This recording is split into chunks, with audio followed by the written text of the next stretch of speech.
করছেন কেন? এটা কি সবসময় ঢাকা থাকে? আরে হ্যাঁ, এটা সবসময় ঢাকা থাকে। এটাই প্রথম দশনামী সম্প্রদায়ের স্বামীদের দণ্ড। এর ভিতরে এখানে আছেন লক্ষ্মীনারায়ণ।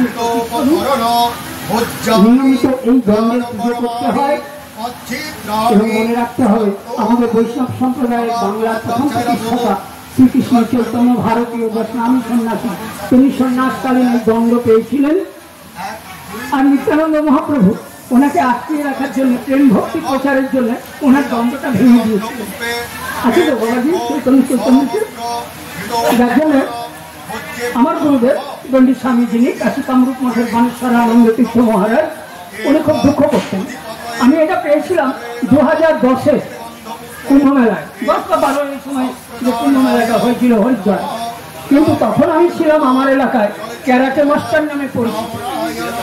আর যার জন্য ক্যারাটের সঙ্গে এটা তো চলবে না, যোগের সঙ্গেও চলবে না বলে এটা তখন ছিল না। তখন আমার কাছে ছিল যোগ দল।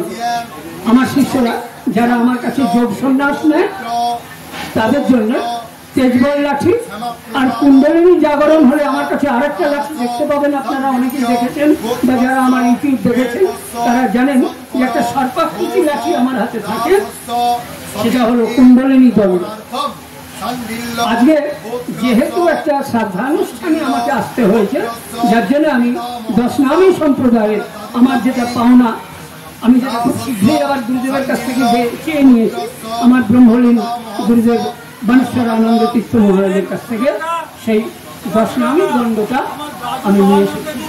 দণ্ডীর স্বামী সন্ন্যাসীরা ভারতবর্ষে প্রথম হরে কৃষ্ণ হরে রাম, হরে কৃষ্ণ কৃষ্ণ কৃষ্ণ হরে হরে, হরে রাম রাম রাম হরে হরে কারা প্রচার করেছে? প্রথম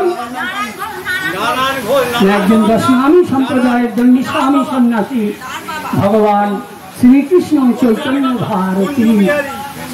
তার মধ্যে আমরা 1632 নাম প্রথম পেয়েছি। তো হয়ে গেল আপনাদের এই দণ্ডের ব্যাখ্যা, যারা প্রশ্ন করেছিলেন জেনে নিলেন। এবার আপনাদের আমি শেষ করার আগে 4টি লাইন একটু